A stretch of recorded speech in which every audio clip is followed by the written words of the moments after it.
Sound meditation है। Okay, so this meditation is meditating on the sound vibration. So इसको हम लोग करेंगे, ठीक है एवरीवन? सबको क्लियर है? कोई क्वेश्चन है?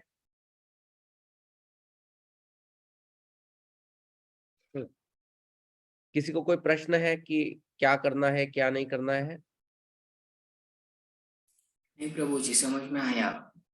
Okay good, thank you. Actually ना मैं क्योंकि ऑनलाइन है, काफी आप में काफी डिवोटीज ऑनलाइन भी ज्वाइन हुए हैं, तो इट इज ऑलवेज गुड कि आप मुझे अगर फीडबैक रहे कि दे रहा है नहीं दे रहा है वगैरह, तो it is easy for me also, ठीक है? तो ठीक है अभी प्रभु हम जी। लोग ये जाप तो एक साथ सब लोग बोलेंगे इसको, आई मीन एक ही साथ करेंगे, एक ही पेस में हम सब जाप करेंगे। लेकिन याद रखना है, हमको अपना खुद का आवाज सुनने की कोशिश करनी चाहिए, इस मंत्र को सुनने का प्रयत्न करना है। हमारे लिए यही मेडिटेशन है, आंखें बंद रखना और सुनने का प्रयत्न कीजिए, यही हमारे लिए ध्यान है। ओके, तो हम लोग प्रारंभ करेंगे।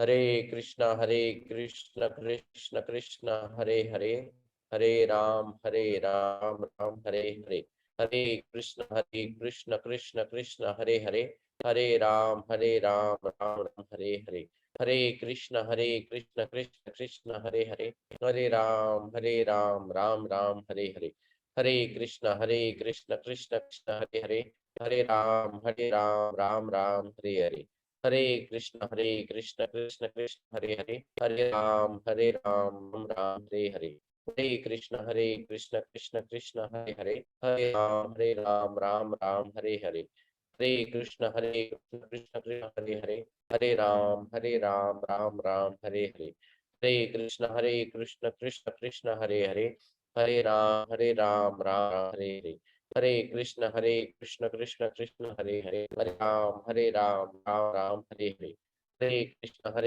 कृष्ण कृष्ण कृष्ण हरे हरे, हरे राम राम राम हरे हरे, हरे कृष्ण कृष्ण कृष्ण हरे हरे, हरे राम राम राम हरे हरे, हरे कृष्ण कृष्ण हरे हरे, हरे राम राम राम हरे हरे, हरे कृष्ण कृष्ण कृष्ण हरे हरे, हरे राम राम हरे हरे, हरे कृष्ण कृष्ण कृष्ण हरे हरे, हरे राम राम राम हरे हरे, हरे कृष्ण कृष्ण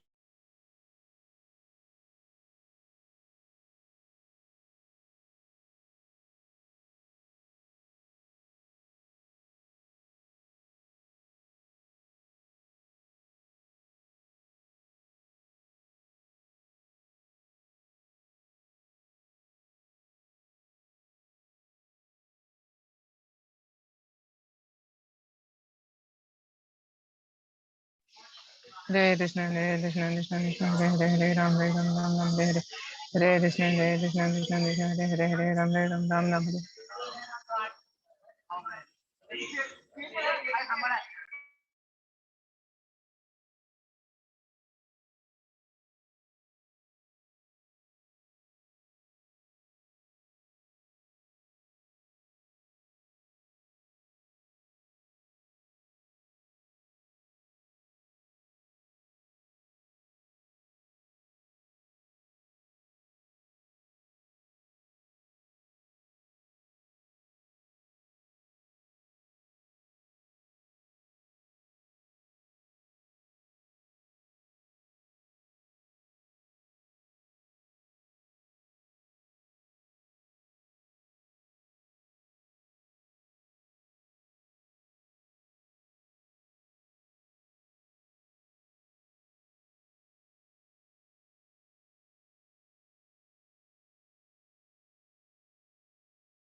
कृष्ण कृष्ण कृष्ण हरे हरे, हरे राम राम राम हरे हरे, हरे कृष्ण कृष्ण कृष्ण हरे हरे, हरे राम राम हरे हरे, हरे कृष्ण कृष्ण कृष्ण हरे हरे, हरे राम राम हरे हरे, हरे कृष्ण कृष्ण कृष्ण हरे हरे, हरे राम राम हरे हरे, हरे कृष्ण कृष्ण हरे हरे, हरे राम राम हरे हरे, हरे कृष्ण कृष्ण हरे हरे, हरे राम राम हरे हरे, हरे कृष्ण कृष्ण हरे राम राम हरे हरे, हरे कृष्ण कृष्ण हरे हरे, हरे राम राम हरे हरे, हरे कृष्ण हरे राम राम हरे हरे, हरे कृष्ण कृष्ण हरे हरे, हरे राम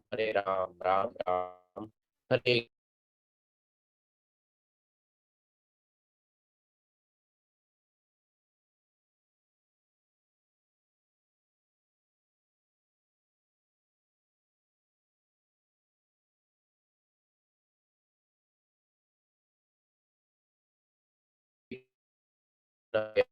हरे राम राम हरे हरे, हरे कृष्ण हरे, हरे राम राम हरे हरे, हरे कृष्ण कृष्ण कृष्ण हरे हरे, हरे राम राम कृष्ण हरे हरे, हरे राम राम, हरे कृष्ण कृष्ण कृष्ण हरे हरे, हरे राम राम हरे हरे, हरे कृष्ण कृष्ण कृष्ण हरे हरे, हरे राम राम हरे हरे, हरे कृष्ण कृष्ण कृष्ण हरे हरे,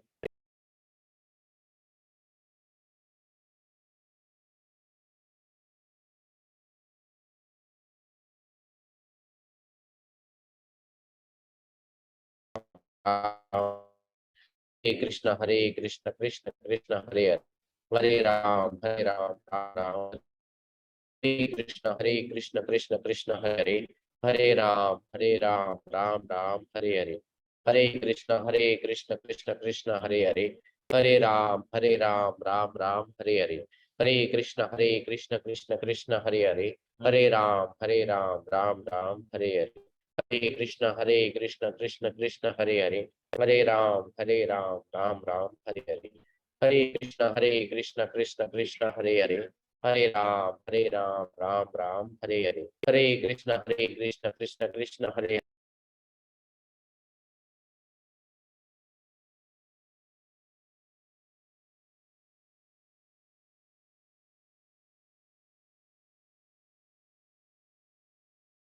हरे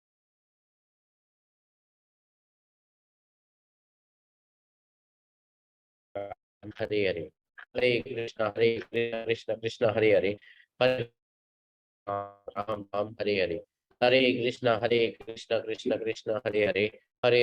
हरे राम राम हरे हरे, हरे कृष्ण कृष्ण कृष्ण हरे हरे, हरे राम राम हरे हरे, हरे कृष्ण कृष्ण कृष्ण हरे हरे, हरे राम राम हरे हरे, हरे कृष्ण कृष्ण कृष्ण हरे हरे, हरे राम हरे हरे, हरे कृष्ण कृष्ण कृष्ण हरे हरे, हरे राम हरे हरे, हरे कृष्ण कृष्ण कृष्ण हरे हरे, हरे राम हरे हरे, हरे कृष्ण कृष्ण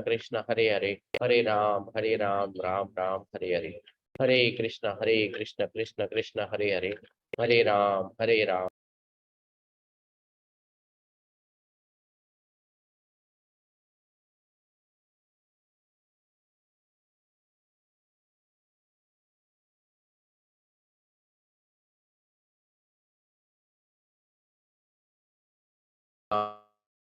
राम हरे हरे, हरे कृष्ण कृष्ण कृष्ण हरे हरे, हरे राम हरे हरे, हरे कृष्ण कृष्ण कृष्ण हरे हरे, हरे राम हरे हरे, हरे कृष्ण कृष्ण कृष्ण हरे हरे, हरे राम हरे हरे, हरे कृष्ण कृष्ण कृष्ण हरे हरे, हरे राम हरे हरे, हरे कृष्ण कृष्ण कृष्ण हरे हरे, हरे राम राम हरे हरे, हरे कृष्ण कृष्ण कृष्ण हरे हरे, हरे राम राम राम हरे हरे, हरे कृष्ण कृष्ण कृष्ण हरे हरे, हरे राम राम राम हरे हरे, हरे कृष्ण कृष्ण कृष्ण हरे राम राम राम, हरे कृष्ण कृष्ण हरे, हरे राम राम राम हरे हरे, हरे कृष्ण हरे हरे, हरे राम राम राम हरे, हरे कृष्ण कृष्ण हरे हरे,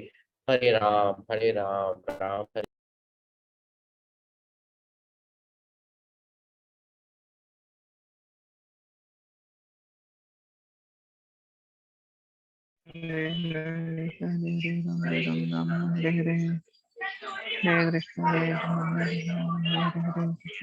हरे कृष्ण श्री राम हरे राम राम राम हरे हरे।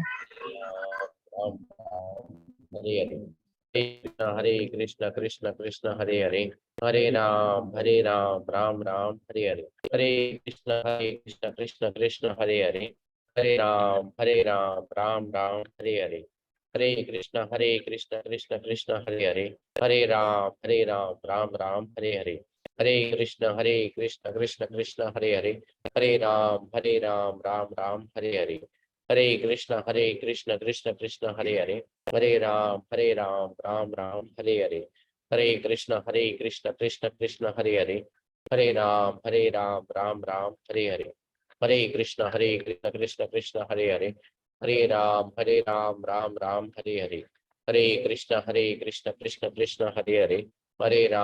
हरे राम राम हरे हरे, हरे कृष्ण कृष्ण हरे हरे, हरे राम राम हरे हरे, हरे कृष्ण कृष्ण हरे हरे, हरे राम राम हरे हरे, हरे कृष्ण कृष्ण हरे हरे, हरे राम राम हरे हरे, हरे कृष्ण कृष्ण हरे हरे, हरे राम राम हरे हरे, हरे कृष्ण कृष्ण हरे हरे, हरे राम राम हरे हरे, हरे कृष्ण कृष्ण हरे राम राम हरे, हरे कृष्ण हरे, हरे राम राम हरे।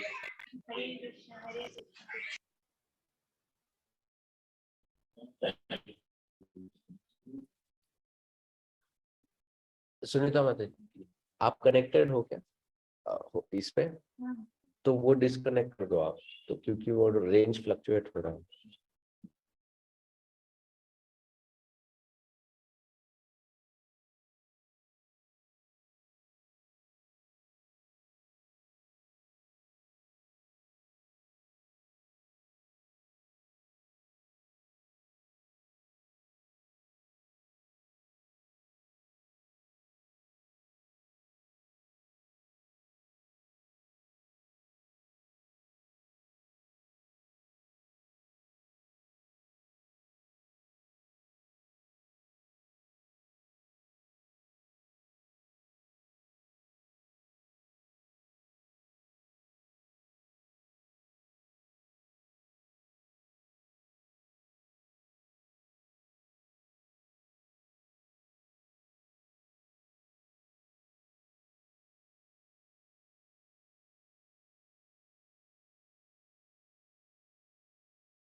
हरे कृष्णा, मेरी आवाज आ रही है सबको?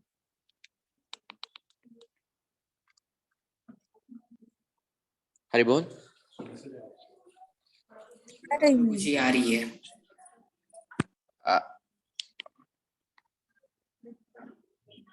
मैं स्पीकर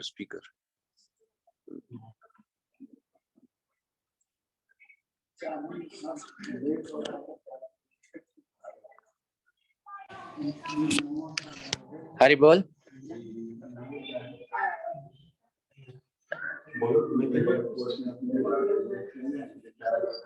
वो हरि बोल। आवाज आ रही आ रही है प्रभु जी, आवाज आ okay okay, thank you. Okay, तो हरे कृष्णा। तो अभी हम लोग भगवत गीता के ऊपर थोड़ा भगवत गीता के ऊपर चर्चा करेंगे।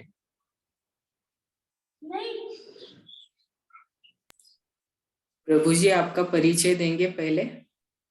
Yes, okay. मेरा नाम उग्र नरसिंह दास है। ओके, ये मेरा दीक्षित नाम है। वैसे मेरा जन्म से जो नाम है वो है उदय सौंदनकर। मैंने लगभग 1999 में मेरा इंजीनियरिंग कंप्लीट किया है। इंजीनियरिंग करने के पश्चात मैंने आईटी इंडस्ट्री में I have been doing job. मैंने टीसीएस, इन्फोसिस, एलएनटी और अभी करंटली मैं हांगकांग शंघाई बैंक, उसकी पूरी इंफ्रास्ट्रक्चर की टीम में लीड करता हूँ। तो I am the head of their entire infrastructure divisions for Hong Kong Shanghai bank. लगभग 20 साल पहले जब मैं अमेरिका में था, उस वक्त मेरा परिचय भगवत गीता से हुआ था, इस ग्रंथ से हुआ था, भक्तों से हुआ था अमेरिका में। और तब से मेरे मन में एक प्रकार की जिज्ञासा उत्पन्न हुई थी कि ये जो ग्रंथ है, ये इसकी क्या विशेषता है। और तब से मैंने इस ग्रंथ का अभ्यास करना प्रारंभ किया था। सो लगभग 20 साल से मैं इस ग्रंथ का अभ्यास कर रहा हूँ और अपने जीवन में इसको उतारने की कोशिश कर रहा हूँ। और जैसे मैं जो भी कुछ इस ग्रंथ से सीखा हुआ हूँ, वही मैं दूसरों को भी बताने की कोशिश करता हूँ। तो यही मेरा एक अल्प परिचय है। ओके, धन्यवाद प्रभु जी। Thank you. सो अभी हम लोग प्रारंभ करेंगे। तो आज जो है हम लोग भगवत गीता के बारे में थोड़ा सा समझने का प्रयत्न करेंगे, क्योंकि वैसे देखा जाए तो अनेक शास्त्र है, अनेक ग्रंथ है। प्रश्न आता है कि भगवत गीता ही क्यों, या भगवत गीता में ऐसा क्या है, क्या विशेष है जो हम लोगों को इसे पढ़ना चाहिए, या हम लोगों को क्यों पढ़ना चाहिए भगवत गीता। ओके, तो भगवत गीता में आप में से किसको पता है भगवत गीता में कितने अध्याय हैं? कितना? 18 अध्याय है। और कितने श्लोक है? 700 श्लोक। और उसमें से भगवान कृष्ण ने कितने कहे पता है? 574। अच्छा, तो ऐसे भगवत गीता जो है ये 18 अध्याय से बना हुआ ये ग्रंथ है। और भगवत गीता का जो पहला अध्याय है, उस पहले अध्याय में एक श्लोक है, 90वें क्रमांक का श्लोक है। ये जो श्लोक है ये दुर्योधन ने कहा है। 90वें क्रमांक का श्लोक दुर्योधन ने कहा है। लेकिन उस श्लोक में दुर्योधन, जिसको हम लोग सक्सेस कहते हैं, सफलता, जीवन की जो सफलता है या जीवन में सफलता प्राप्त करने का जो राज है, उस राज को वो बताता है 90वें श्लोक में। ओके, तो वो क्या बताता है? वो कहता है कि सफलता अगर प्राप्त करनी है तो उस सफलता को प्राप्त करने के लिए क्या क्या चाहिए। तो सबसे पहला वो कहता है अन्य च भाव सुरह। अब ये जो है, ये पूरा जो सीन है, ये क्योंकि युद्ध के दृष्टिकोण से है, इसलिए दुर्योधन युद्ध के दृष्टिकोण से शब्दों का उच्चारण कर रहा है। ओके, तो अन्य च भाव सुरह मतलब क्या कि बहुत ज्यादा मात्रा में हीरोज होने चाहिए जो युद्ध करें। इसको अगर हम लोग अपने जीवन में अगर इसको समझने की कोशिश करेंगे, मतलब क्या, बहुत ज्यादा मात्रा में फॉलोवर्स होने चाहिए, बहुत ज्यादा मात्रा में फॉलोवर्स होने चाहिए। ओके, तो बेसिकली अगर मुझे सक्सेसफुल होना है तो उसके लिए मुझे फेमस और सपोर्ट चाहिए। दूसरा वो कहता है मद अर्थे त्यक्तो जीवित, यू नो, मेरे लिए, मद अर्थे मेरे लिए ये लोग अपना जीवन त्याग करने के लिए तैयार है, ये दुर्योधन कह रहा है। तो जीवन त्याग करने के लिए तैयार होना, इसका अर्थ होता है कमिटमेंट। मतलब वो कह रहा है कि ये जो मेरे सैनिक है ये मेरे लिए कमिटेड है। ओके, सो कमिटमेंट ये एक दूसरा समर्पित। गुण या लक्षण है सक्सेस प्राप्त करने के लिए। फिर तीसरा वो कह रहा है नाना शस्त्र परायण, की अनेक शस्त्र में निपुण ऐसे लोग हैं। ओके, अब शस्त्र को अगर समझने की कोशिश करेंगे, मतलब रिसोर्सफुलनेस। आज के जीवन में अगर इसको अगर हम लोग अपने जीवन में अगर समझने की कोशिश करेंगे तो रिसोर्सफुलनेस मतलब हर चीज की प्रचुर मात्रा में अपने पास आवक होना। अब वो रिसोर्सफुलनेस क्या क्या हो सकता है, ज्ञान हो सकता है, धन हो सकता है, बेसिकली सब कुछ है मेरे पास जो भी मुझे सक्सेस प्राप्त करने के लिए चाहिए।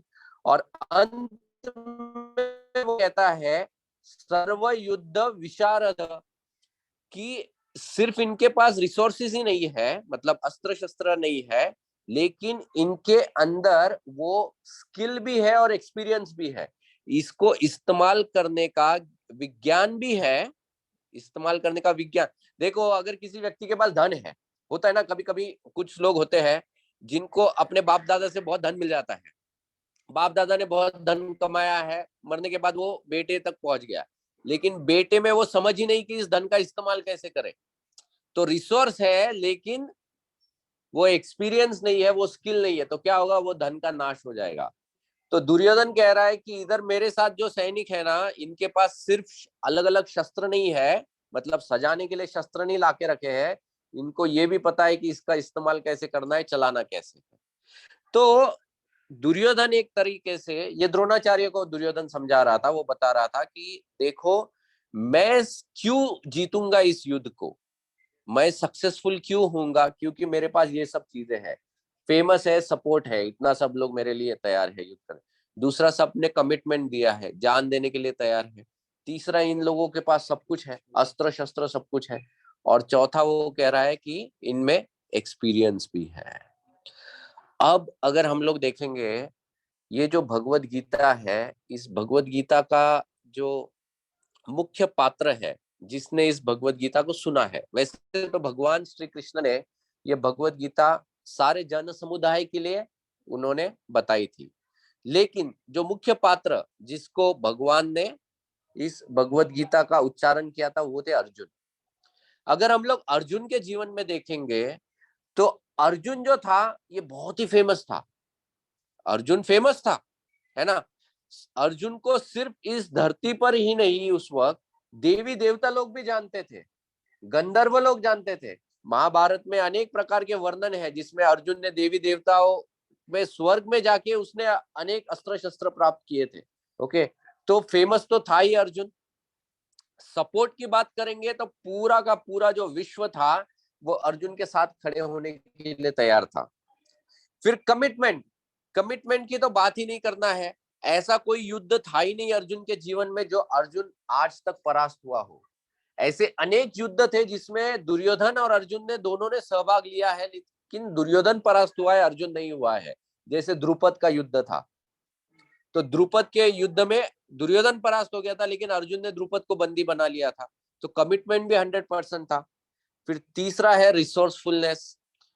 अर्जुन जो थे, अर्जुन के पास सब दिव्यास्त्र थे, अर्जुन के पास इतने दिव्यास्त्र थे कि वो शायद ही उस पूरे जो अक्षोहिणी सेना जो जमा हुई थी युद्ध करने के लिए, उनमें से किसी भी योद्धा के पास इतने दिव्यास्त्र नहीं थे जितने अकेले अर्जुन के पास थे। तो उसके पास सब कुछ था। और फिर फाइनली स्किलफुलनेस और एक्सपीरियंस। अर्जुन जैसा स्किल तो किसी के पास था ही नहीं। जिस प्रकार से अर्जुन जिस प्रकार से युद्ध शैली करते थे वैसा तो और कोई था ही नहीं, और कोई भी नहीं था इस युद्ध भूमि में। तो ये सब लक्षण अर्जुन के अंदर थे, ये सब गुण अर्जुन के अंदर थे। लेकिन इसके बावजूद जब युद्ध करने का प्रसंग आया, अंतिम युद्ध करने का प्रसंग आया, उस वक्त क्या हो गया? अर्जुन जो है उनका कॉन्फिडेंस डगमगा गया। ओके, उनका कॉन्फिडेंस डगमगा गया। जो अर्जुन इतने शक्तिशाली थे, उनके कंधे पर धनुष बाण नहीं टिक रहा था, वो सरकने लगा था। और जो अर्जुन कभी किसी से भयभीत नहीं हुए थे, वो अर्जुन कमाने लगे थे। ओके, उनके आंखों से आंसू बह रहे थे। ओके, तो ये क्यों हुआ? क्योंकि अर्जुन का जो वीक पॉइंट था, जो वीकनेस था, जो कमजोरी थी अर्जुन की, वो कमजोरी उस युद्ध में बाहर आ गई थी। वो कमजोरी क्या थी कि अर्जुन का अपने स्वजनों के प्रति अर्जुन का जो प्रेम था, वो प्रेम के वजह से उस प्रेम ने क्या कर लिया था? अर्जुन के ज्ञान को ढक लिया था। अर्जुन का जो ज्ञान था, क्या ज्ञान था? ये ज्ञान की सही क्या है और गलत क्या है, ये समझने का जो ज्ञान है, उस ज्ञान को उसने ढक लिया। और उसके वजह से क्या हो गया? अर्जुन के अंदर वो उसका जो वीकनेस था, उसकी जो कमजोरी थी, वो बाहर आ गई। और वो बाहर आने की वजह से अर्जुन जो सहजता से कर सकते थे, वही कार्य करने में अब अर्जुन को लग रहा था कि मैं ये नहीं कर पाऊंगा। ओके, तो हमारे जीवन में भी एक होता है एक्सटर्नल्स, एक होता है बाहरी चीजें जो हमारे जीवन में सक्सेस प्राप्त करने के लिए जरूरी होते हैं। जैसे हमने बात की, फेमस होना, रिसोर्सेज होना, कमिटमेंट होना, ये सब चीजें जो है ये बाहरी है। लेकिन कुछ चीजें अंदरूनी होती है, जो हमारे स्वभाव के अंदर होते हैं, जो हमारा मन होता है। ये सब जो चीजें होती है, दिस आर इक्वली रादर, ये बहुत ज्यादा इंपॉर्टेंट मायने रखती है। कभी कभी आप देखो, ये मनोवैज्ञानिक जो लोग होते हैं, इन्होंने इसके ऊपर संशोधन किया है और उन्होंने लिखा है कि जो लोग मन से बहुत स्ट्रांग होते हैं, वो बीमारी से बहुत जल्दी बाहर आ जाते हैं। जो लोग मन से कमजोर होते हैं, उनको बीमारी ना हो तो भी बीमारियां पकड़ लेती है। मन ऐसा होता है, अगर मन से कमजोर होना तो ऑटोमेटिकली बीमारी पकड़ लेगी आपको। लेकिन अगर कोई व्यक्ति मन से स्ट्रांग होगा ना, तो बीमारी होने के बावजूद भी वो व्यक्ति उसमें से बाहर आ जाएगा, क्योंकि इस माइंड इज वेरी स्ट्रांग। तो ये जो मन की जो बीमारियां होती है, ये बहुत बहुत इसको समझना बहुत जरूरी है और इसके ऊपर निवारण करना बहुत आवश्यक है। ओके, भगवत गीता ये एक ऐसा ग्रंथ है जो शरीर के स्तर पर नहीं, बल्कि मन के स्तर पर हमको ज्ञान प्रदान करता है। भगवत गीता ये एक ऐसा ग्रंथ है जो हमने अपने पूरे जीवन काल में जितना भी विद्या प्राप्त की है, 20-21 साल हम लोग जो school, college, high school, primary school, इतने जितने स्कूल्स हमने अटेंड किए हैं, इतने स्कूल्स में कहीं भी इस ज्ञान का ये ज्ञान हमको सिखाया नहीं गया है। आज तक बताओ कि कौन सा स्कूल है जहां पर हम लोगों को हड्डी और मांस के अलावा भी और कुछ बताया गया है? कौन से स्कूल में हमको ये विज्ञान सिखाया गया कि मन किधर होता है, माइंड किधर होता है, इंटेलिजेंस किधर होता है? हम लोगों को स्कूल कॉलेजेस में हमेशा, स्कूल कॉलेज छोड़ो, माता पिता भी हमको हमेशा ये बताते, प्लीज फोकस, कॉन्सेंट्रेट करो, फोकस करो। लेकिन कैसे करो, ये कोई नहीं बताता है, क्योंकि उनको भी नहीं पता ये कैसे करना है। क्योंकि उसका जो साइंस है, वो साइंस जो है वो कभी पढ़ाया ही नहीं गया, कभी सिखाया नहीं गया। ये साइंस भगवत गीता में बताया गया है। और इसीलिए ये जो ग्रंथ है, ये ग्रंथ बहुत ही प्रैक्टिकल ग्रंथ है और हमारे लिए बहुत जरूरी है। आज इस पूरी दुनिया में अगर आप देखो, अगर किसी एक ग्रंथ का सबसे ज्यादा वितरण और किसी एक ग्रंथ का सबसे ज्यादा संशोधन अगर हो रहा है, वो है भगवत गीता। सिर्फ भारत ही नहीं, लेकिन बाकी जितने भी प्रांत हैं, उन सब प्रांतों में बड़े बड़े लोग, बहुत से इंटेलिजेंट लोगों ने इस ग्रंथ के ऊपर विचार विमर्श किया है। और सिर्फ आज की बात नहीं है, पुरातन बात भी है। जैसे आप देखोगे, great people like Einstein, Newton, ये सब जो लोग थे, इन लोगों ने भी भगवत गीता का अध्ययन किया है और उसके ऊपर उन्होंने टिप्पणियां लिखी हुई है। ओके, तो भगवत गीता इतना जीनियस ग्रंथ है, इसको हम लोग कहते हैं जीनियस, इतना परफेक्ट ग्रंथ है। तो ये जो जीनियस है, ये जीनियस इस शब्द का ही अगर हम लोग हर एक अक्षर के ऊपर अगर भगवत गीता को अगर समझने की कोशिश करेंगे कि जीनियस, जी, ओके, अगर जी इस शब्द को करेंगे तो भगवत गीता में क्या है, तो ग्लोरियस कंटेंट है। ओके, ग्लोरियस कंटेंट मतलब महान, महान ऐसा ज्ञान इस भगवत गीता में भरा हुआ है। क्या महान ज्ञान भरा हुआ है? सबसे पहले तो ये भगवत गीता जो है, ये हमको हम कौन है इसका परिचय करवाती है। बहुत ही साधारण प्रश्न है कि हम कौन है।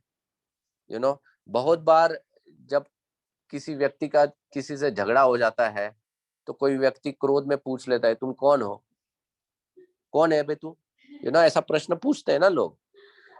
लेकिन वास्तविकता ये है कि हम खुद भी नहीं जानते कि हम कौन है। हम लोग जब आईने के सामने खड़े होते हैं और हाँ, यस, हरी बोल, या जब हम लोग आईने के सामने खड़े होते हैं, तो जिस शरीर के ऊपर हम लोग लोतापोती करते रहते हैं और जिसको हम मैं समझते हैं, वो तो मैं हूं ही नहीं, है ना। बहुत ही सिंपल चीज है। अगर कोई व्यक्ति पूछेगा कि ये शरीर का वर्णन करो, तो हम लोग बोलते हैं ये मेरा हाथ है, ये मेरा पैर है, ये मेरा सर है, ये मेरी आंखें है, ये मेरा नाक है। सब कुछ मेरा मेरा मेरा चल रहा है इसमें, है ना। कोई व्यक्ति ऐसा कहेगा ये मैं आंख हूं, मैं नाक हूं, मैं सर हूं, मैं हाथ हूं। मेरा कब कहते हैं? अगर मैं कह रहा हूं ये मेरा लैपटॉप है, ये मेरा लैपटॉप है, मतलब क्या है, लैपटॉप अलग है और मैं अलग हूं, है ना, तभी मैं कह सकता हूं कि ये मेरा लैपटॉप है ना। अगर मैं और लैपटॉप एक हूं तो मैं कहूंगा मैं लैपटॉप हूं, बराबर है। तो उसी तरह से अगर मैं शरीर हूं तो मैं क्या कहूंगा, ये मैं हूं, ये मैं शरीर, मैं सर हूं, मैं आंख हूं, मैं हाथ हूं। लेकिन हम ऐसा नहीं कहते हैं, हम क्या कहते हैं, ये मेरा हाथ है, ये मेरी आंखें हैं, मतलब मैं इस शरीर से भिन्न हूं। तो मैं कौन हूं? ये जो प्रश्न है, इस प्रश्न का उत्तर भगवत गीता में प्राप्त होता है।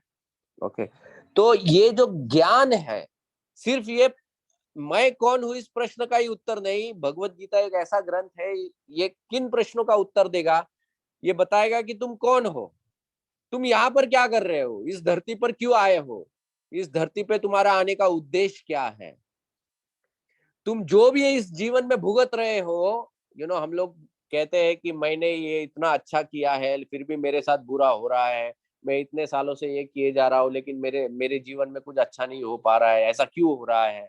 ये जो कर्म है, ये कर्म के बारे में भी ज्ञान भगवत गीता देगा।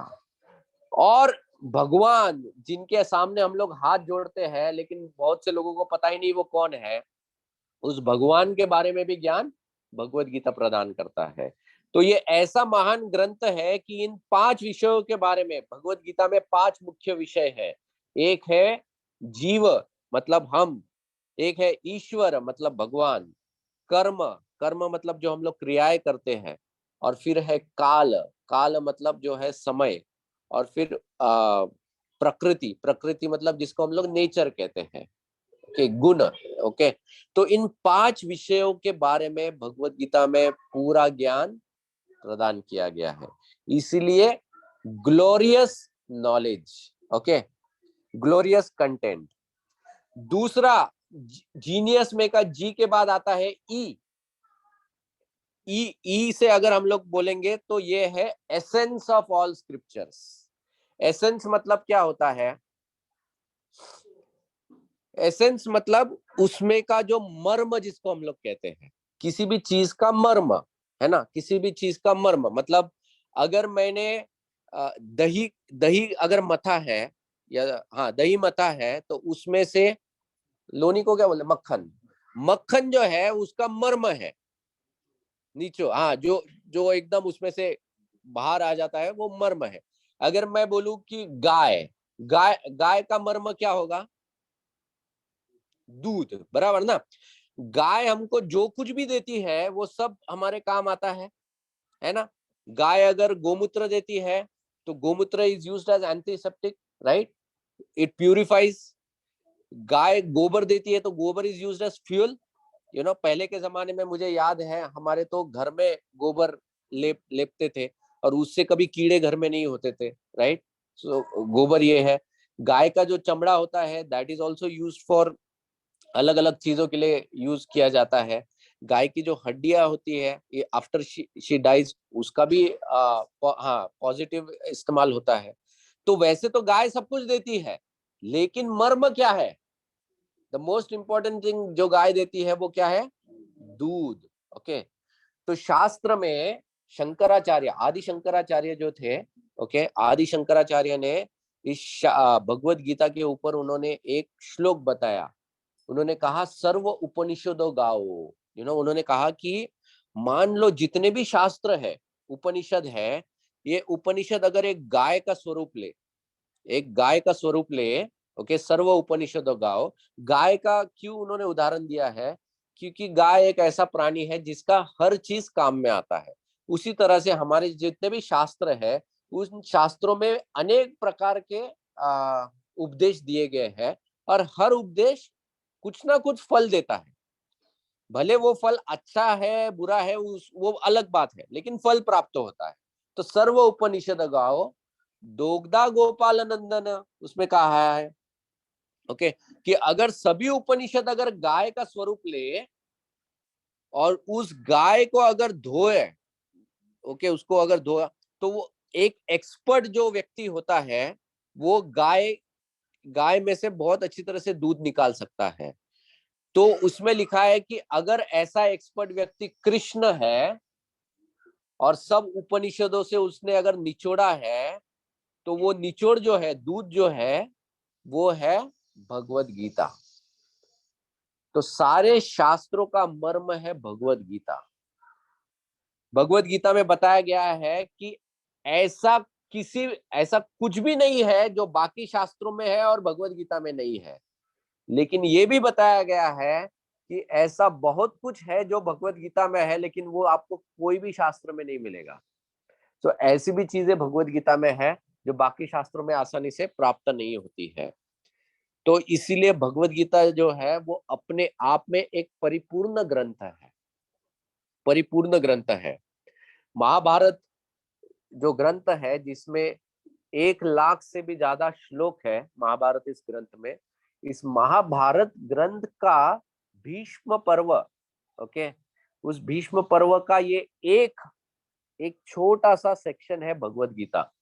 जैसे कोई व्यक्ति सोने की अंगूठी बनाता है या सोने का हार बनाता है, तो उस सोने के हार में जब एक हीरा लगाते हैं तो उस हार की शोभा बढ़ जाती है और उस हार का मूल्य भी बढ़ जाता है, और 90% उसका मूल्य होता है, हीरे का मूल्य होता है। भले सोना मात्रा में अधिक है, हीरा मात्रा में बहुत कम है, लेकिन मूल्य हीरे का ज्यादा होता है। उसी तरह से महाभारत में भगवत गीता का मूल्य बहुत अधिक है, वो हीरे जैसा है उस सोने में। ओके। तो जीनियस का ई मतलब एसेंस है, भगवत गीता क्या है? मर्म है शास्त्रों का। तीसरा, Bhagavad Gita GEN, N stands for no negativity, all positivity. Bhagavad Gita, जो व्यक्ति भगवत गीता का अध्ययन करता है उसके जीवन के जितने भी नेगेटिव, नकारात्मक, नेगेटिव मतलब नकारात्मक, हमारे जीवन में जितने भी नकारात्मक गुण चीजें हैं उन सब चीजों का नाश हो जाता है। नकारात्मक चीजें क्या होते हैं?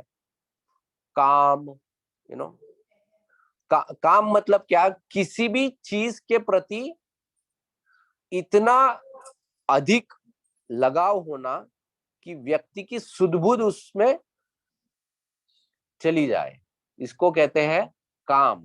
ओके, इसको कहते हैं काम। जैसे धृतराष्ट्र जो था, इसको काम था, किस चीज में काम था? अपने पुत्र मोह के प्रति काम था। पुत्र के प्रति इतना काम था कि वो अपने पुत्र को विजयी करने के लिए या पुत्र की इच्छाओं को पूरा करने के लिए वो किसी भी हद तक पाप करने के लिए तैयार हो रहा था। ऐसा नहीं था कि धृतराष्ट्र को ज्ञान नहीं था, धृतराष्ट्र को सब ज्ञान था, लेकिन फिर भी जब व्यक्ति काम में चला जाता है तो उसकी बुद्धि जो होती है उसके ऊपर एक आवरण आ जाता है। सो काम। फिर मोह, मोह जो होता है, ये मोह भी काम का एक कारण होता है। व्यक्ति मोहित हो जाना, मतलब आकर्षित हो जाना किसी भी चीज में। मोह में भी यही हो जाता है, व्यक्ति के चारित्र के उसके जो बुद्धि होती है उसके ऊपर एक पर्दा आ जाता है। ओके, काम, क्रोध, क्रोध जो होता है एंगर होता है, क्रोध कभी अच्छा होता है क्या? कभी भी क्रोध नहीं। किसी का भला करता है क्या? नहीं। नहीं करता है। रामायण में एक प्रसंग आता है जब हनुमान, बहुत बार लोग इस उदाहरण देते हैं कि हनुमान जी ने अपना जो क्रोध है वो क्रोध भगवान राम की सेवा में लगाया। कैसे लगाया? लंका को जला के लगाया। लेकिन रामायण में यह प्रसंग भी है कि जब हनुमान जी लंका जला के अपनी पूंछ समुद्र में बुझाने के लिए गए थे, तब हनुमान जी के मन में आया, अरे लंका तो जला दी लेकिन सीता भी तो लंका में ही है, तो गलती से सीता को तो नहीं जला दिया अभी मैंने, क्योंकि पूरी लंका जला दी है। अब अग्नि थोड़ी ना चेक करती है कौन है, रावण है, हाँ जल, सीता है मत जल, ऐसा थोड़ी ना चेक होता है। तो हनुमान जी परेशान हो गए, क्योंकि राम ने तो मुझे भेजा था किसके लिए? सीता को ढूंढने के लिए। अब मैं जाके क्या बताऊं, मैं जला के आया सीता को वहां पर। तो हनुमान जी ने कहा, अरे देखो मैं कितना मूर्ख हूँ, क्रोधवश, क्रोध में आके मैंने क्या कर दिया है। तो तब वहां पर जो अग्नि देवता है वो आते हैं, वो कहते हैं कि अरे हनुमान, मैंने पहले ही सीता को वरदान दिया था कि अग्नि तुमको जला नहीं पाएगी, डोंट वरी। तो वो तो अग्नि ने बचा लिया था, लेकिन हनुमान जी ने तो क्रोध में आके, देखो हनुमान जी कोई साधारण व्यक्ति है नहीं, भगवान के परम भक्त है। मतलब अगर आप हनुमान के जीवन में, अगर भगवान के अनेक से भक्त है जिनमें कभी कभी कुछ त्रुटियां दिखाई देती है, गर्व दिखता है, ऐसी बहुत सी चीजें, लेकिन हनुमान जी एक ऐसे भक्त है जिनके जीवन में कोई भी त्रुटि नहीं दिखती है।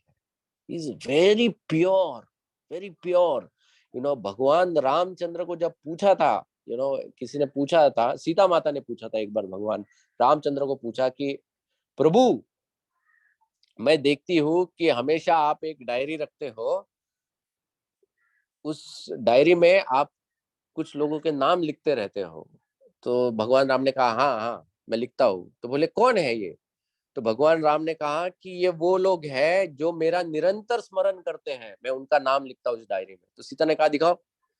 तो सीता मैया ने वो डायरी पढ़ा, तो नाम पढ़ते गए पढ़ते गए पढ़ते गए पढ़ते गए। उसने कहा प्रभु, इसमें हनुमान का नाम नहीं दिख रहा है मुझे।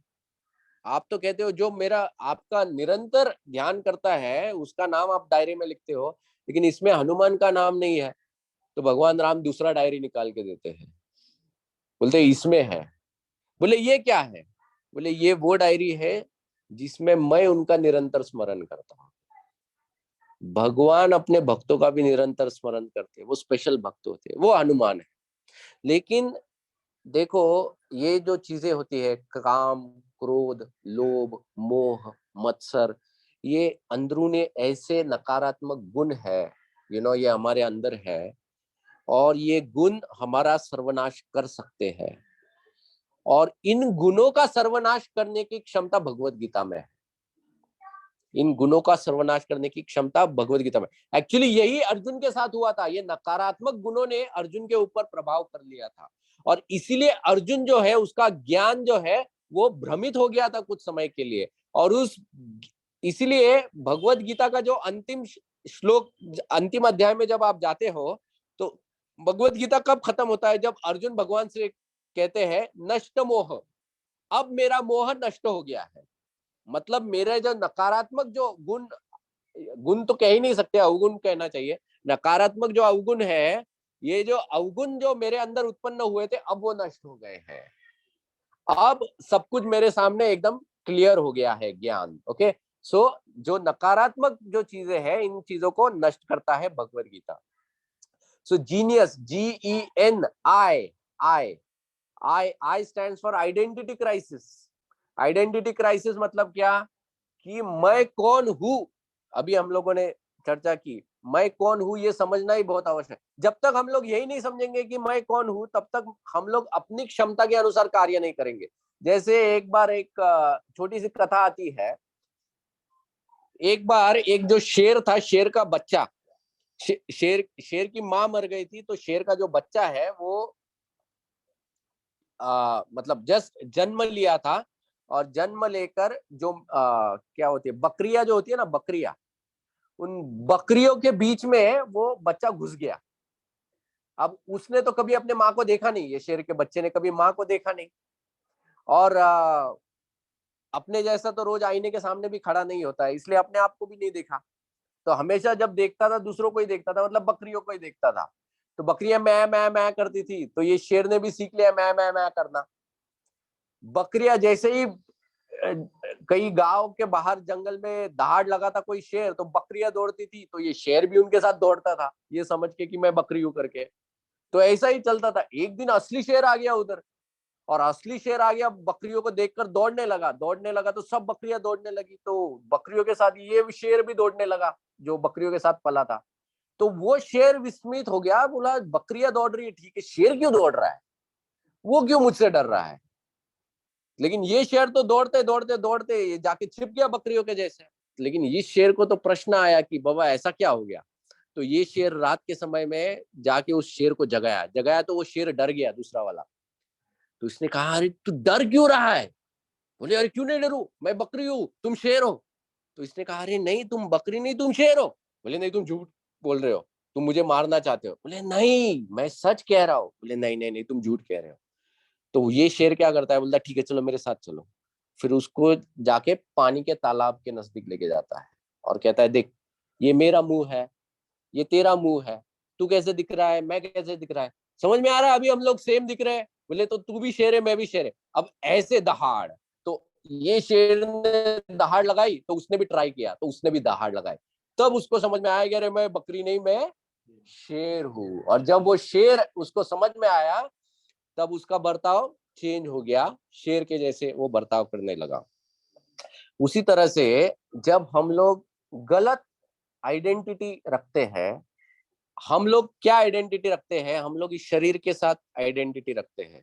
तो इसीलिए इस शरीर के साथ आइडेंटिटी रखते हुए, ये शरीर को जब पीड़ा होता है, ये शरीर में जब भय उत्पन्न होता है, ये शरीर के अंदर जो गलत चीजें उत्पन्न होती है, तो हम लोगों को लगता है ये सब हमारे साथ ही हो रहा है। लेकिन असल में हम सब लोग जो है वो भगवान के अंश होने के वजह से हमारे अंदर भी सच्चिदानंद है, हम भी सच्चिदानंद है जैसे भगवान है। लेकिन क्योंकि हम लोग अपने आप को इस शरीर के साथ बंद के बैठे हुए हैं और ये समझ रहे कि हम ये शरीर है, इसीलिए इस शरीर को होने वाली जो भी चीजें हैं, हमको लगता है ये हमारे साथ ही हो रहा है। I will give you simple example देता हूँ। और मान लो आपने एक नई मर्सिडीज कार खरीदी है, एकदम नई चकाचक मर्सिडीज कार खरीदी है, और खरीदने के बाद आप शान से उस गाड़ी चलाते चलाते आप लक्ष्मी रोड पे चले जाते हो जहाँ पे बहुत ट्रैफिक है, और वहां पे चलाते वक्त कोई स्कूटर वाला कर करके आपके दरवाजे को स्क्रैच मार के आगे चला जाता है। तो क्या होगा, तुरंत आप शीशा निकाल के क्या करोगे, जोर जोर से गाली बकोगे, अरे दिखाई नहीं देता है, चलाना नहीं आता तो क्यों चलाते हो गाड़ी, समझ में नहीं आता, इतना महंगा गाड़ी है, ये है वो है वो है, क्रोध प्रकट कर रहे हो आप, है ना। लेकिन प्रश्न ये है कि वो स्कूटर वाले ने गाड़ी को खरोचा, आपको खरोचा क्या, आप तो गाड़ी के अंदर थे, आपको आपको इतनी सी भी खरोच आई क्या, नहीं आई। लेकिन क्योंकि आप उस गाड़ी के साथ इतने अभी अपने आप को बांध दिए हो कि आपको दिस इज माई कार, ये मेरी कार है, कि उस गाड़ी को जो भी खरोच आती है हमको लगता है कि अब मुझे ही ये हो रहा है, राइट? इसको कहते हैं आइडेंटिटी क्राइसिस। उसी तरह से हम भी इस शरीर को इतना प्रेम करते हैं कि शरीर के साथ अगर कुछ भी होता है तो हमको लगता है कि एक्चुअली ये मेरे साथ हो रहा है। तो ये आइडेंटिटी क्राइसिस को दूर करता है भगवत गीता। ओके, तो अभी तो देखो मैं एक बहुत ही समरी में ये सब बता रहा हूँ। जब हम लोग एक्चुअल में भगवत गीता के ऊपर प्रारंभ करेंगे तब ये सब चीजें हम लोग डिटेल में डिस्कस करेंगे, हर एक चीज को। ओके, लेकिन हम लोग सिर्फ थोड़ा भगवत गीता क्या है ये समझने की कोशिश कर रहे हैं। सो जीनियस, GENI, फिर यू का क्या ये है? You is universally applicable. Universally applicable मतलब क्या? कि ये जो भगवत गीता है ये एक ऐसा ग्रंथ है, इसका फल जो है ये हर कोई प्राप्त कर सकता है। मतलब इससे सिर्फ मनुष्य नहीं, इवन जानवर और पशु पक्षियों का भी उद्धार होता है। ये क्षमता भगवत गीता में है। भगवत गीता का महात्म्य अगर आप पढ़ोगे, भगवत गीता का महात्म्य भगवान शिव ने बताया था पार्वती देवी को। ओके, भगवत गीता के हर अध्याय का महात्म्य उन्होंने बताया है। तो उसमें से जो पहला अध्याय है भगवत गीता का, उस पहले अध्याय के महात्म्य में भगवान शिव जी पार्वती देवी को एक कथा बताते हैं कि एक बैल था। बैल एक्चुअली बैल नहीं था, एक पापी व्यक्ति था। वो पापी व्यक्ति ने अपने जीवन में इतना पाप किया था कि उसको अगला जन्म एक बैल का लेना पड़ा। और जब बैल का जन्म लिया तो उसको एक ऐसा मालिक प्राप्त हुआ जो उससे बहुत कष्ट काम करवाता था। एक दिन उस बैल के ऊपर इतना कोई भारी सामान लाद दिया कि वो बैल बेचारा चलते चलते आधे रास्ते में उसने जान छोड़ दिया। मतलब पूरा बैठ ही गया, वो घुटनों के बल बैठ गया। अभी तो शरीर ही त्यागने वाला था। जब शरीर त्यागने वाला था तो उस समय में लोग वहां पर जमा हुए, और जमा होके हर कोई व्यक्ति उनको दया आ गई बैल के ऊपर। तो उन्होंने कहा कि अगर हमने हमारे जीवन में कोई पुण्य कमाया है तो हम उस पुण्य इस बैल को दे देते ताकि इसको सहजता हो जाए इस बैल को। तो सब लोग ऐसा कह रहे थे। तो उस समय बहुत से लोग आ गए और बैल ने अपना शरीर छोड़ दिया। शरीर छोड़ दिया तो मरने के बाद बैल गया यमराज के पास। अब यमराज के पास गया तो पहली बार जब मरा हुआ था बैल के शरीर से पहले, तो तब यमराज ने अकाउंट बताया था उसको कि अरे पापी इंसान, तेरे को तो ये सजा है। पहली सजा तो बैल के रूप में है, बाद में और है। तो अब जब गया तो इसने सोचा चलो अभी दूसरा टर्न है, अभी दूसरा सजा आएगा। तो यमराज के पास गया। यमराज ने बोला कि सजा कैंसिल, सब क्लियर हो गया है तुम्हारा। बोले क्लियर हो गया? ऐसे कैसे क्लियर हो गया? बोले वो किसी ने अपना पुण्य तुमको दे दिया ना मरते वक्त बैल के इसमें, इसलिए तुम्हारा सब कुछ क्लियर हो गया है। कौन है? तो यमराज ने देखा, ऐसा वीडियो कैमरा फ्लैशबैक में लेके देखा तो उधर एक वेश्या थी। बोले ये वेश्या ने जो उसका पुण्य तुमको दिया है ना, तो इसलिए। बोले वेश्या का क्या पुण्य हो सकता है? वेश्या ऐसा क्या पुण्य कार्य करेगी कि उसके पुण्य से मेरा सब पाप नष्ट हो गया? बोले मुझे नहीं पता, तुम जाके अभी तुमको एक मनुष्य जन्म मिलेगा, तुम जाके ये सब CID का काम कर लो, मुझे मत बताओ ये सब। बोले ठीक है। तो जब इसका मनुष्य के रूप में जन्म हो गया, ये पहले दौड़ा वेश्या के घर में। बोले तुम बताओ, तुम बोले पुण्य पुण्य दिया, कौन सा पुण्य तुमने ऐसा किया था जिसकी वजह से मेरा ऐसा उद्धार हुआ है? बोले मैं तो नहीं जानती। बोले लेकिन मैंने ना एक तोता खरीदा था, और ये तोता है ना, ये कुछ तो श्लोक को बड़बड़ाता है, और मुझे ये श्लोक इतने पसंद है कि इस तोते के साथ मैं भी बड़बड़ाती हूँ। तो शायद उसी श्लोक का मुझे पुण्य प्राप्त हुआ है। तो ये जाके उस तोते के पास गया, तोते को पूछा तोता तू कौन सा श्लोक बोल रहा है?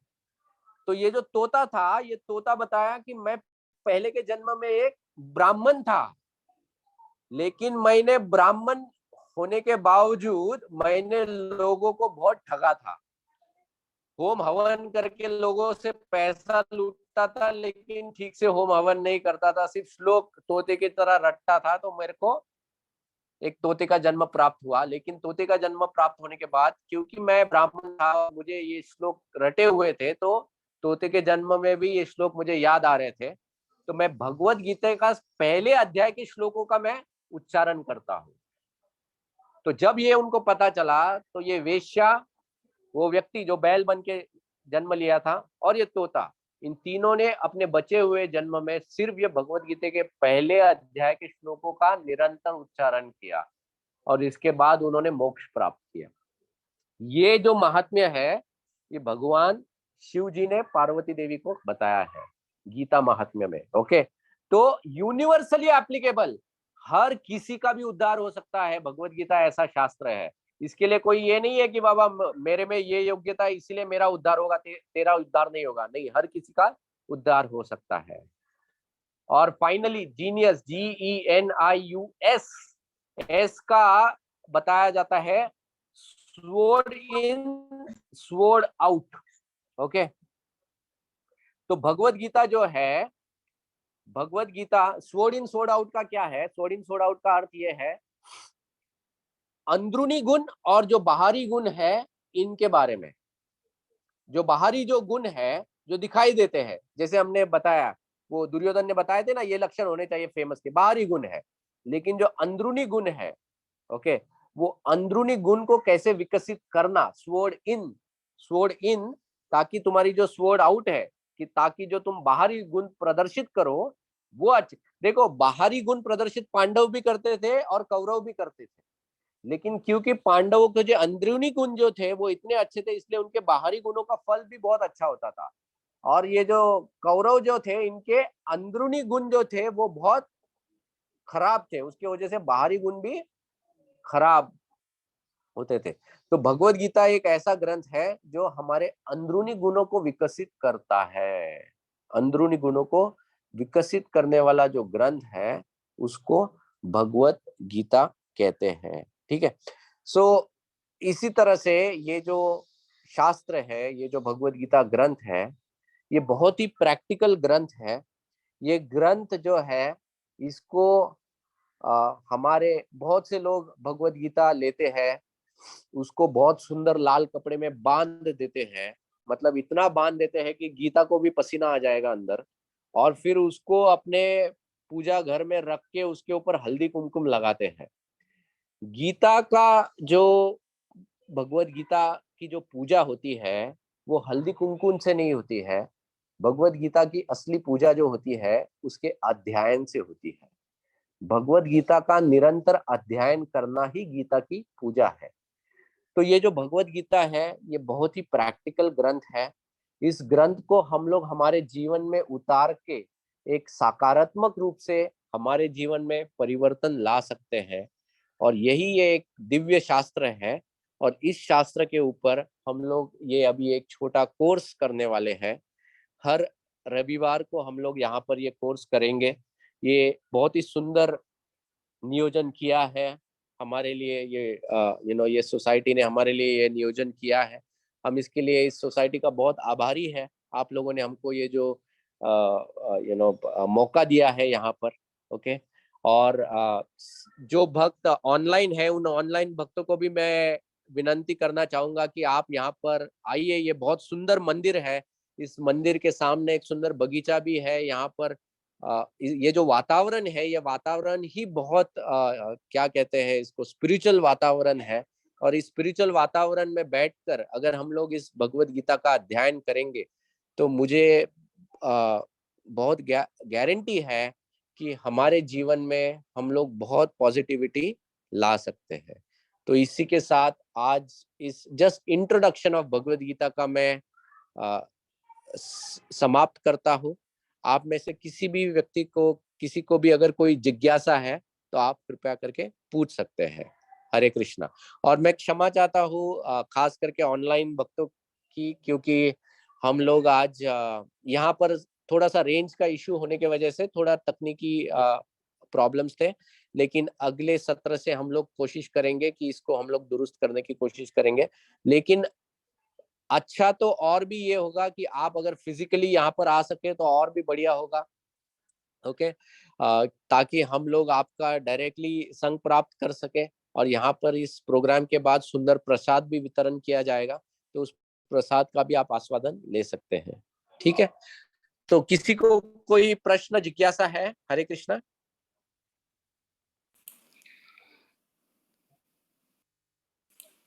ऑनलाइन डिवोटीज, मेरा आवाज क्लियर था? आप लोगों को सुनाई दिया? हाँ प्रभु जी, हर एक शब्द क्लियर था। Very good, very good, thank you. So किसी को कोई प्रश्न, कोई जिज्ञासा, कोई आपको ऐसा कुछ लगा कि यू नो एनीथिंग डाउटफुल? नहीं प्रभु जी, आपने जो हर बात जो कही है वो एकदम पूरे एक्सप्लेनेशन के साथ बताई थी, इसलिए डाउट नहीं है। ओके, यहाँ पर बैठे हुए भक्तों में से किसी को कोई प्रश्न, एनी एनी क्वेश्चंस, क्वेरीज?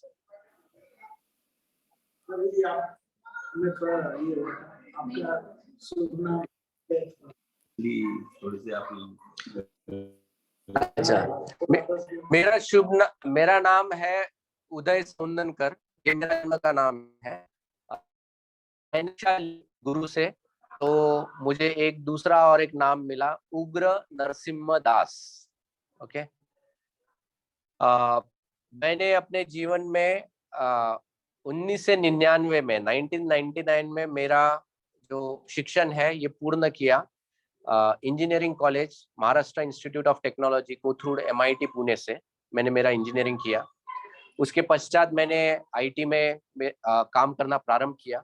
मैंने बड़े IT कंपनीज में काम किया है, TCS, इन्फोसिस ऐसे। आज भी मैं काम कर रहा हूँ। आज मैं हांगकांग शंघाई बैंक करके है, उनका एक डिपार्टमेंट का हेड हूँ। तो वहाँ पर मैं सक्रिय रूप से कार्यरत हूँ। और ये जो भगवत गीता है, इस भगवत गीता का मेरा जो परिचय है ये लगभग 20-21 साल पहले अमेरिका में मेरा हुआ था। तब मैं अमेरिका में था, तब इस भगवत गीता के साथ मेरा परिचय हुआ था। और तब से मैं काफी आकर्षित हूँ भगवत गीता से, और तब से अभ्यास कर रहा हूँ भगवत गीता का। और अभ्यास करते करते प्रचार करने की भी कोशिश कर रहा हूँ इस भगवत गीता के दिव्य ज्ञान का। यही मेरा परिचय है। मेरे जो गुरु है, हम लोग ब्रह्म मध्व गौड़िया संप्रदाय में आते हैं, और मेरे गुरु का नाम है गोपाल कृष्ण गोस्वामी महाराज है। हाँ, ये मध्व गौड़िया संप्रदाय में हम लोग आते हैं। चार संप्रदायों में से ये एक संप्रदाय है। अच्छा, मंदिर में सुने हैं। हाँ, बढ़िया। इस संप्रदाय के बारे में मैं भी अच्छी तरह से अवगत हूँ। बढ़िया। मायापुर भी गए हैं। अच्छा, क्योंकि मेरा पुत्र हाँ हाँ हाँ हाँ चले गए। हाँ, मैं जानता था उनको, पर्सनली जानता। हाँ, उनके काम ही मैं अच्छी तरह से। बढ़िया है, बहुत बढ़िया है।